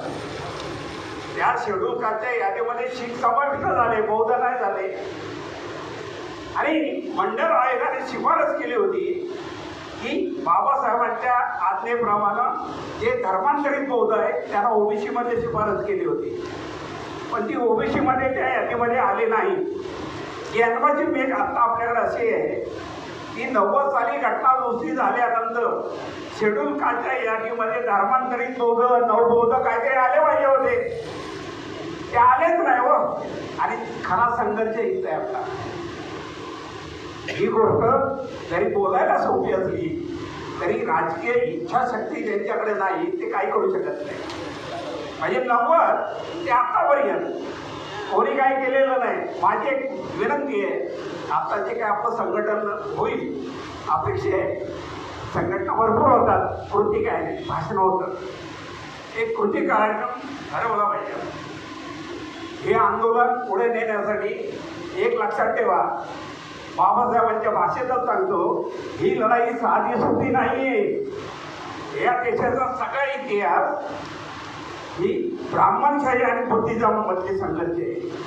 हजारो वर्ष चालत आलेला आहे, संपलेला नाही. आजही महाराष्ट्रामध्ये वेगवेगळ्या पद्धतीनं तो उभा राहिलेला आहे. एक साधं उदाहरण सांगतो, धार्मिक स्वातंत्र्याचा कायदे आणण्याची गरज होती, EDC बिल आणायची गरज होती. हो काय काय आतमध्ये केलेलं आहे, मला वाटतं मला कोण उपवास नाही करणार. आत्ताच्या गेल्या 2014 पासून जे घटनात्मक बदल झालेले आहे की त्या बुद्धिजीवाला म्हणजे बौद्ध धर्माला फार तत्वज्ञानाला विरोध आहे. आपल्याला कळत नाही ते. आपल्या स्कॉलरशिप केल्या, आपल्या विकासाच्या योजना ज्या येतात, आता लाडकी बहीण जी आली ना, ते उदाहरण सांगतो, पैसा आमचा वापरला शेड्यूल कास्टचा, त्याच्यावर बंधन कोण आणणार. माझे प्रामुख्यानं मागणे या त्याच्या ग्रुप डिस्कशनमध्ये मी तयार केलेला आहे ड्राफ्ट. आठवले साहेबांना एकदा बोललो होतो की कर्नाटक सरकारने किंवा आंध्र सरकारने शेड्यूल कास्टचा किंवा शेड्यूल ट्राईबचा जो निधी आहे तो कॅरी फॉरवर्ड करा, तो लॅप्स होता कामा नाही, तो कायदा करा ना, तो विधानसभेचा अधिकार आहे. ही राजकीय पक्षाची मागणी असली पाहिजे, सामाजिक संघटनांची मागणी असली पाहिजे. आम्ही विद्वान सगळेच आहोतो, कृती काय भाषण करतो. जनगणनेच्या मुद्द्यावर एवढं आपल्यामध्ये मतभेद तयार झालेले आहे. इंग्रज साहेबांचा खुलासा केला ना, घटनात्मक दृष्ट्या तुम्ही बौद्ध आहात, पण पूर्वी जी व्यवस्था आहे ती व्यवस्था आपण नाकारू शकत नाही. आपण पूर्वाश्रमीचे कोणतरी कुठल्या तरी जातीत आहोत ते नमूद करा. आणि दुसरा भाषेचा प्रश्न आहे, म्हणजे कॅटेगरी ज्याला म्हणतो संवर्ग, तो शेड्यूल कास्ट आहे, ते कशाला नाकारताय. भारतीय संविधानाने दिलेलं आहे, ते नाकारू नका. माझं स्पष्ट मत आहे. मी मला बोललो असतो, त्याच्यावर एक पुस्तिका सुद्धा आली माझी, सगळी मांडणी केलेली आहे. ही आकडेवारी लक्षात घ्या आणि त्या दृष्टीवर अजून हे आंदोलन रस्त्यावर आणि संविधानात्मक ही लढाई झाली पाहिजे. आपल्या चळवळीमध्ये गट तर सगळे राहू द्या बाजूला, पण भारतीय संविधान आणि आपले हक्क हे तर छापून ठेवायचे असेल, जाती धर्माच्या पलीकडे जाऊन लढाई लढलं पाहिजे. धर्मकार बंधू आले बोलले, ठीक आहे, खऱ्या अर्थानं त्यांची वैचारिक ठीक आहे, आपले मतभेद असू शकतात, पण एक जाणीव करून देतो, बाबासाहेबांनी संविधान सभेमध्ये शेड्यूल कास्ट शेड्यूल ट्राईबची वर्गवारी करताना एक महत्त्वाचा मुद्दा मांडला होता. एक लक्षात घ्या, अल्पसंख्याक समितीमध्ये बाबासाहेब गरजदार राहिले त्या बैठकीला, राजेंद्र प्रसाद चेअरमन होते. बाबासाहेब गरजदार का लागले तर बहुमताने त्यावेळेच्या संविधान सभेला शेड्यूल कास्ट मान्य नव्हता, शेड्यूल ट्राईब मान्य नव्हता. आणि बाबासाहेब गैरहजर राहून त्यांनी संविधान सभेमध्ये जे उत्तर मांडलेलं आहे ते अत्यंत महत्त्वाचं आहे. ते आता लागू होतं. ते काय म्हणतात, आपल्याला शेड्यूल कास्ट का म्हटलं जातं? एक एजन्सी, सामाजिक प्रतिष्ठा, सामाजिक समता, आर्थिक समता, राजकीय समता आणि आपल्या सगळ्या सांस्कृतिक सगळ्या परिमाणामध्ये एक जिन्सीपणा आहे असा तो ग्रुप आहे. शेड्यूल कास्ट म्हणजे काय वेगळं काय नाही, मागासवर्गीय म्हणजे काय नाही. आपण एका विशिष्ट परंपरेमध्ये ज्या पद्धतीनं जीवन जगलो तो जीवनातला घटक बाबासाहेबांनी एकत्र केला आणि त्याला मग शेड्यूल कास्ट, शेड्यूल ट्राईब अशी नावं दिली. तो भाग वेगळा, पण खऱ्या अर्थानं आपली लढाई आहे ही ब्राह्मणशाहीच्या विरोधात आहे. मी आज ओपन बोलतो. राजकीय प्लॅटफॉर्म नाही माझा, मी चळवळीचा कार्यकर्ता आहे. मी फिरतो बऱ्याच लोकांना माहिती घेते. त्यामुळं आपण काम करताना भारतीय संविधानामध्ये झालेले बदल महाराष्ट्र गव्हर्नमेंटने 1960 साली आणि नंतर आणि काल मला वाटतं 24ला पण एक परिपत्रक आलं आहे महाराष्ट्र गव्हर्नमेंटचं की धर्मांतरित बौद्ध याला शेड्यूल कास्टचा दर्जा दिलेला आहे. त्यामुळं आपण घाबरण्याचं कारण नाही. आपण काय भीक मागत नाही. आपल्याला संविधानानं जे अधिकार दिलेले आहेत, आपल्याला जे हक्क दिलेले आहेत त्या संरक्षणासाठी मला वाटतं ही लढाई सातत्य चालू ठेवा. आम्ही तुमच्याबरोबर आहे. सगळे आपण एकत्र येऊया आणि schedule caste, schedule tribe, OBC ही आताची लढाई आहे ही राजकीय लढाई आहे. खऱ्या अर्थानं सामाजिक विकासाची, आर्थिक नीतीची लढाई नाही आहे आपली. सगळी धर्मसत्तेची लढाई आहे असं मला वाटतं. त्यामुळे त्याही गोष्टीचा आपण सर्वांनी बोध घ्यावा. आपल्याला नेमकं कुठल्या वाटेवर चालायचं आहे आणि मला वाटतं पुढची एखादी बैठक चांगली प्रकारे एकाने बोलणं बरोबर नाही. त्यामुळे सगळ्यांना सहभाग किंवा लेखी सूचना आणा त्या बैठकीला येताना आणि त्याप्रमाणे मला वाटतं मोरे साहेबांनी सूचना कराव्या. आणि या दृष्टिकोनातून आम्ही कोकणात फिरत असतो. कोकण आमचा स्वाभिमानी प्रांत आहे. हा प्रांत आमची लढाई चालू राहते. कुठल्याही राजकीय पक्षाचा आम्हाला आशीर्वाद नसला तरी आमची ताकद मोठी आहे. त्यामुळे आम्ही भिजलेलो आहोत सगळीकडे. फक्त जनमताचा रेटा हा महत्त्वाचा आहे. एक बदर कमिटीचा जो अहवाल आहे तो आपण नाकारला पाहिजे. जनगणनेच्या मुद्द्यावर पूर्णपणे आपण उतरलं पाहिजे आणि या दृष्टिकोनातून समाजाचं प्रबोधन करण्यासाठी प्रकाश मोरेने पुढाकार घ्यावा अशी विनंती करतो. इथं थांबतो. जय भीम, जय बुद्ध, जय भारत.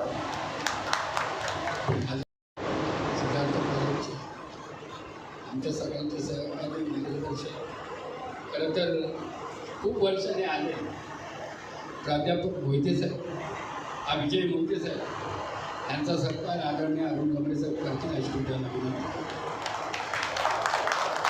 त्यानंतर आदरणीय विलो मोहिते साहेब अत्यंत अभ्यासू आहे. 2-4 मिनिटं ती काय त्यांच्या गणितात बसत, पण तेवढ्याच गणितात मी बसवलं आहे. आणि ते खरं तर वेळ त्यांनी दिली, तब्येत ठीक नाही पाहिलं तुम्ही बोलताना त्यांना थोडा त्रास होतो. त्यांचा इथे आम्ही सत्कार करतो.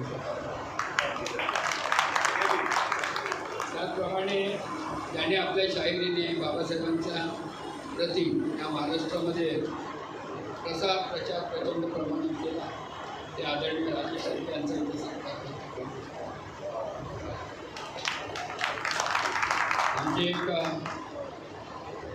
पत्रकार आणि रिपब्लिकन चळवळीचे खाली नेते सोना कांबळे यांचा आम्ही इथे सत्कार करतो. मला आनंद वाटतो आहे की माझे बंधू आणि बहुजन तंत्र समितीचे माझे कार्याध्यक्ष किशोर मोरे साहेबसुद्धा आपली महत्त्वाची वेळ ठेवून इथे आलेले आहेत. त्यांचाही येथे मुलाची पात्र घेऊन सत्कार करीत आहे. कोकण रिपब्लिकन सामाजिक संस्थेचे सचिव आणि कोकणातील आमचे मोठे नेते आदरणीय अनिल जाधव जांभेकर यांचाही पुष्पगुच्छ देऊन सत्कार करतो. माझ्या सहकारी इथले जे आहेत त्यांच्या सगळ्यांचा मी माझ्या मुखाद्वारे शाब्दिक स्वागत करतो. खरं तर पत्रकार म्हणून आज आलेले आमचे तुकाराम जाधव महाराष्ट्र याचे ते पत्रकार आहेत आणि ते इथे आलेले आहेत, त्यांचा इथे आम्ही सत्कार करतो. त्यांनी स्वीकारावा. सर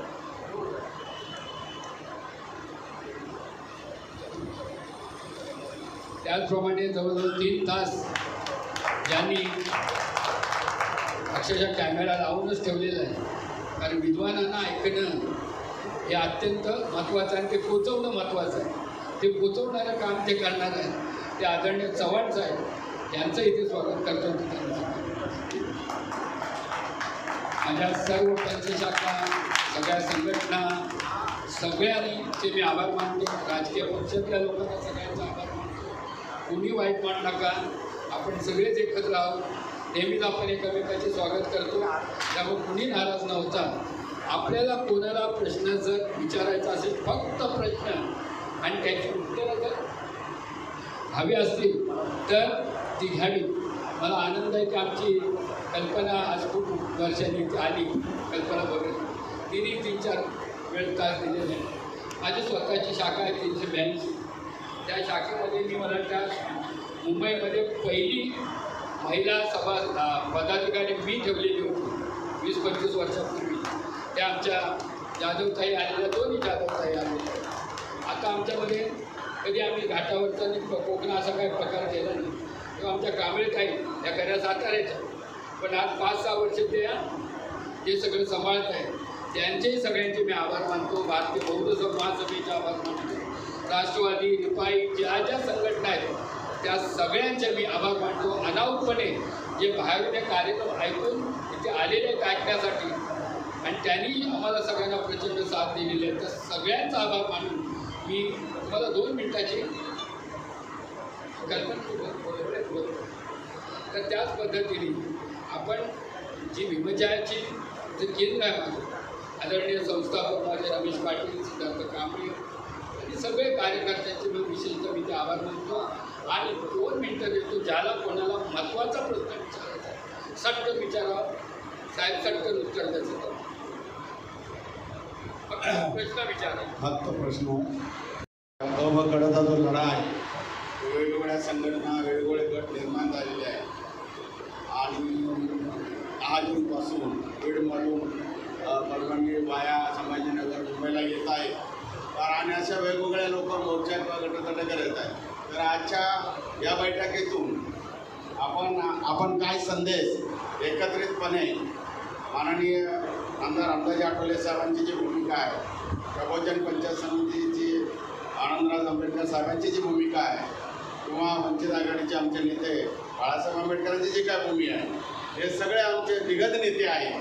त्यांच्या मार्गदर्शनाखाली एक लढा या सरकारला द्यावा असा मेसेज आणि गटाटटाने जी काय श्रेयवादाची लढाई छोटे मोठे आहेत त्यांनी सगळं एकत्रितरित्या एक आंदोलन पुकारू.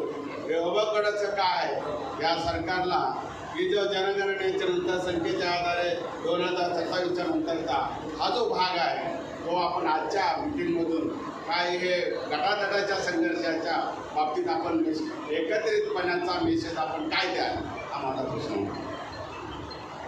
कृपया आपण आज 80-70-80 लोक जमलो होतो. 2-3 दिवसातच आपण सगळ्यांनी कनेक्ट केलं आहे. खरं तर रविवारचा कार्यक्रम होता. आदरणीय बाबासाहेबांमुळे आपण तो थोडा पुढे घेतलेलं आहे आणि त्या परिस्थितीमध्ये आपण जातो आहे. आदरणीय भगतसाहेब काय उत्तर द्यायचं ते देते. बीडमधून हिंगोलीमधून निघाणारा जो मोर्चा आहे तो पायी प्रवासाचा मोर्चा मला 10 तारखेपासून सुरू होतो आहे.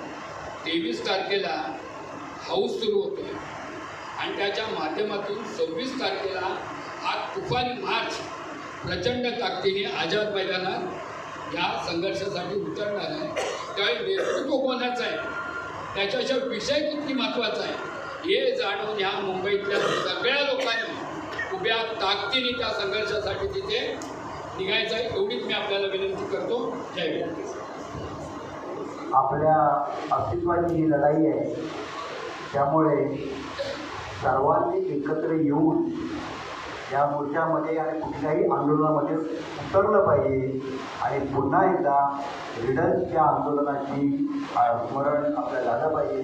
नामांकनाचा लढा आपण 14-15 वर्ष लढवलं आहे. त्यामुळे आपल्यातले गट तट हे बाजूला ठेवून आता अस्तित्वासाठी सगळ्यांनी एकत्रित यायला पाहिजे आणि एकत्रितपणे लढलं पाहिजे. हाच संदेश आजच्या निमित्ताने आहे. पण नसेल तर मला वाटतं फक्त प्रश्न वाटते मला काय एक प्रश्न विचार. सर आता माझं एक व्यक्तिगत तुम्हाला निवेदन असतं त्याच्यावर तुम्ही हायलाईट करावं. आपण म्हणतो की रस्त्यावरची लढाई आणि कोर्टाची लढाई.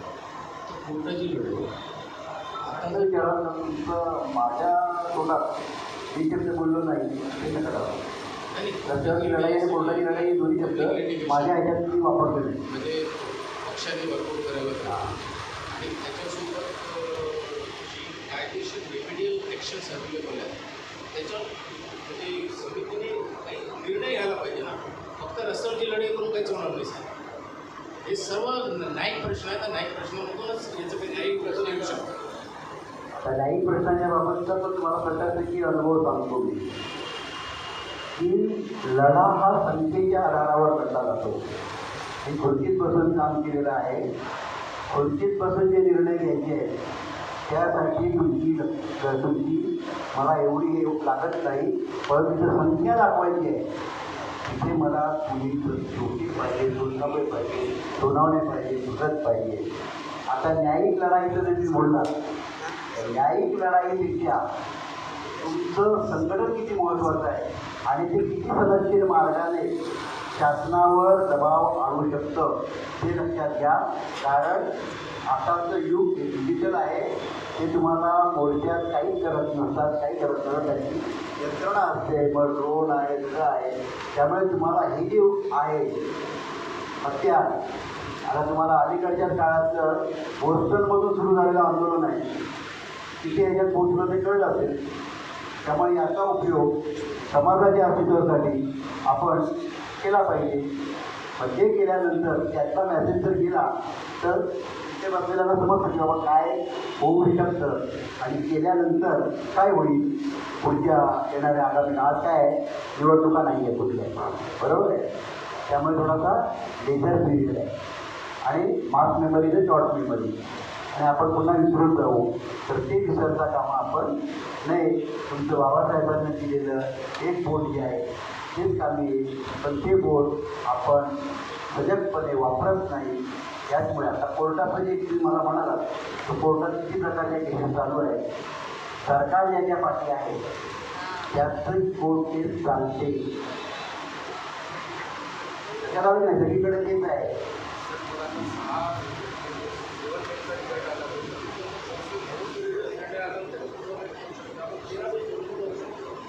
आपण ऐका ना सर काय मी तुम्हाला दोन नाही सांगितले.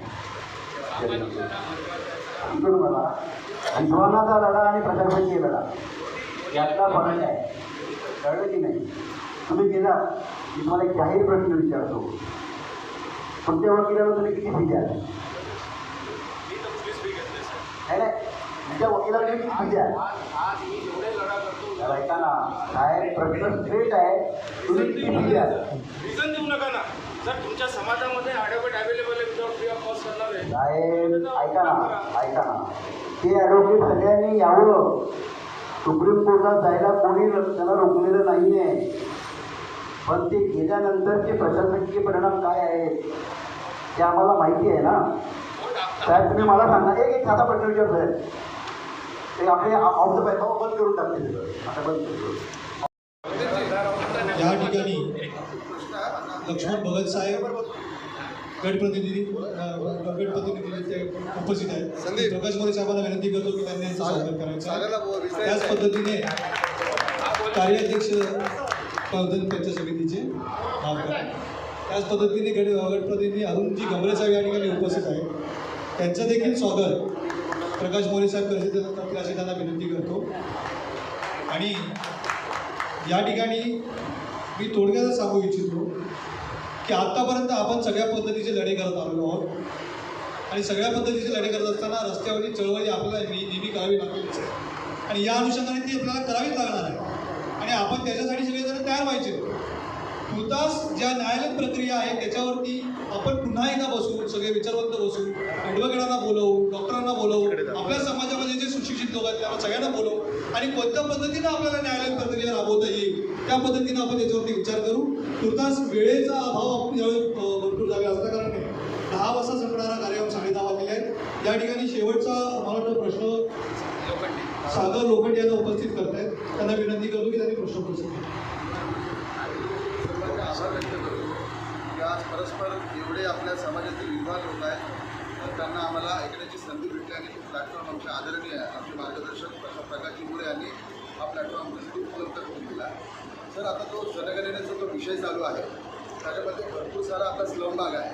त्या स्लम भागामध्ये ज्या वेळेला जनगणनेसाठी जे अधिकारी येतात त्यावेळेला त्यांची जात धर्म विचारली जाते, तर त्यावेळेला आपल्या लोकांना ती माहिती नसेल किंवा ती माहिती पूर्णपणे पोचली नसेल तर ती माहिती आपण अर्धवट माहिती त्या लोकांनी जर त्यांच्याकडे संपादित केली असेल तर आपण त्याचं मार्गदर्शन कसं करू शकतो आहे. आणि एक प्रश्न असा आहे की आपल्या मुलांकडे कास्ट सर्टिफिकेटांचे विद्यार्थी आहेत, पण कास्ट व्हॅलिडिटीचा हा मुद्दा जो आहे तर आपल्या विद्यार्थ्यांना थोडा समजत नाही. त्याच्यामुळे काय झालं आहे, माझ्याकडे कास्ट सर्टिफिकेट आहे पण माझ्याकडे कास्ट व्हॅलिडिटी नसल्यामुळे मला त्या लोकांनी ॲडमिशन ओपनमध्ये दिलं आणि मला ओपनची फी भरावी लागली. त्यामुळे त्या विद्यार्थीवरती हा एवढा मोठा जो फीचा बोजा पडला. मग त्यासाठी आपण येणाऱ्या काळामध्ये विद्यार्थ्यांसाठी कोणत्या पद्धतीचं शिबिर लावणार आहात का, उपक्रम घेणार आहात का, त्यांना मार्गदर्शन शिबिर आयोजित करणार आहात का, हा माझा छोटासा प्रश्न आहे. हा त्याचाच भाग आहे. तुम्ही जे सांगितलं ना हा त्या जनजागृतीचाच भाग आहे. आता तुमच्याकडे जे प्रगणक येत आहेत ना त्या प्रगणकाच्या फॉर्ममध्ये फक्त तुमचा प्रवर्ग विचारला आहे जो अनुसूचित जाती द्यायचा आहे. पुढे जेव्हा घरगणना येईल जनगणना त्यावेळेस मला ते प्रश्न विचारतील की तुमचा धर्म कुठला आहे, तुमची जात कुठली आहे आणि तुमची भाषा कुठली आहे. त्यावेळेस आपल्याला धर्म म्हणून बौद्ध, जात म्हणून आपल्याला महार आणि भाषा म्हणून आपल्याला मराठी आणि पाली लिहिणं आवश्यक आहे. दुसरा प्रश्न राहिला तुमच्या कास्ट व्हॅलिडिटीचा. तो वैयक्तिक प्रश्न आहे तुमचा. ज्यांनी प्रयत्न केले त्या सर्वांना आणि जे ज्यांनी संपर्क केला त्या सर्वांना आपण कास्ट व्हॅलिडिटी मिळवून देण्यासाठी 100% प्रयत्न करतो. परंतु वैयक्तिक काय अडचण आहे त्याला समजून घ्यावी लागेल आणि त्यांना नक्कीच कास्ट व्हॅलिडिटी मिळेल.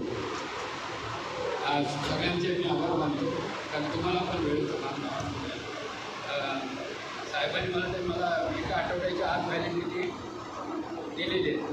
मला वाटतं लोखंडेंकडे असं काय असेल तो अजून कोणाकडे व्हॅलिडिटीच्या बाबतीत आढळला असेल तो माझ्याकडे पोचवावं.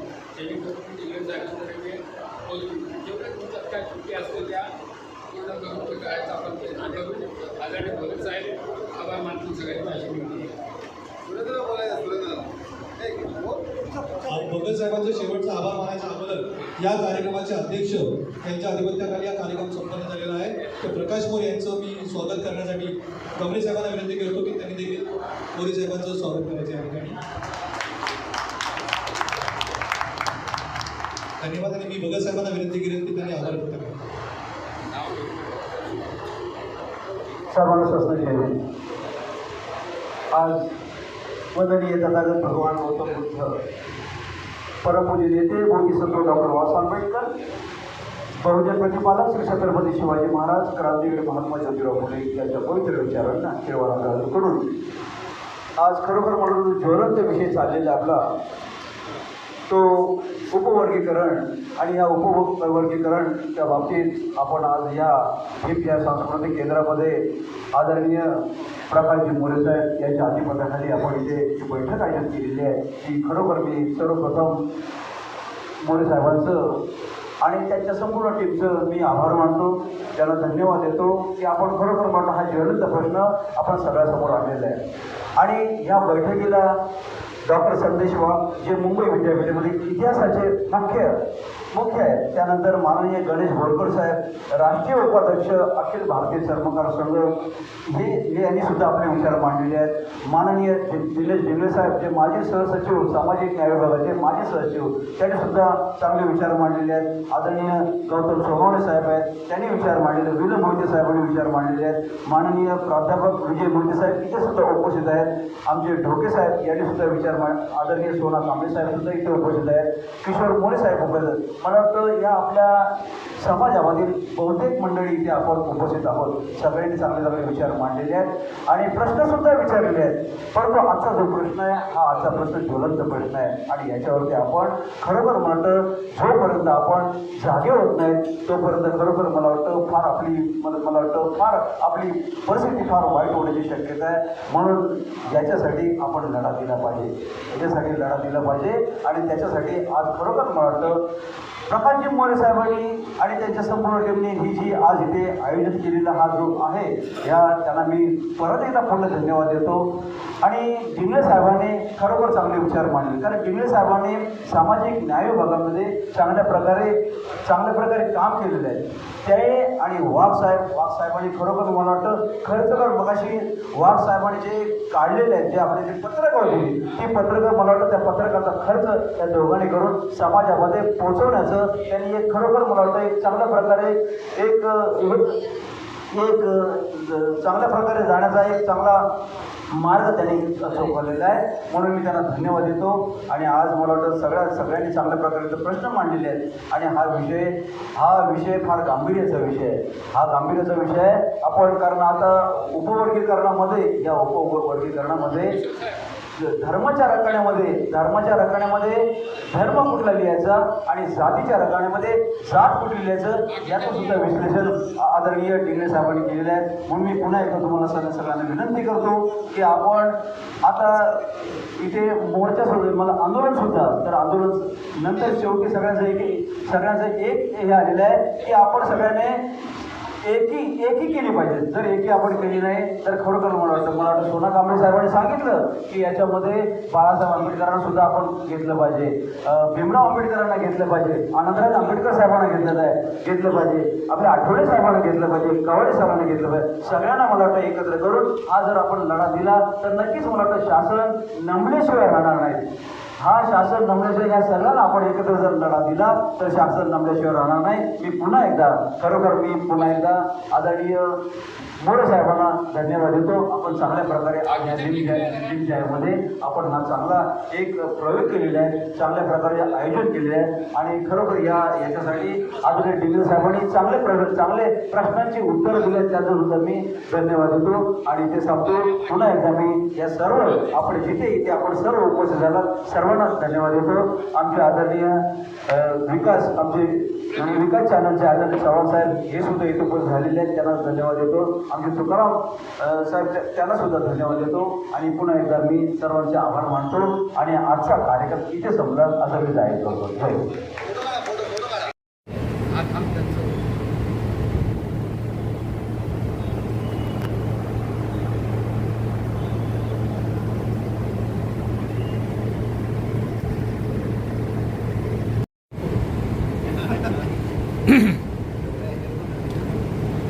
जय बाबासाहेब आंबेडकरांचा विश्वरत्न डॉक्टर बाबासाहेब आंबेडकरांचा उपवर्गीकरण रद्द झालेच पाहिजे. उपवर्गीकरण रद्द झालेच पाहिजे. उपवर्गीकरण रद्द झालेच पाहिजे.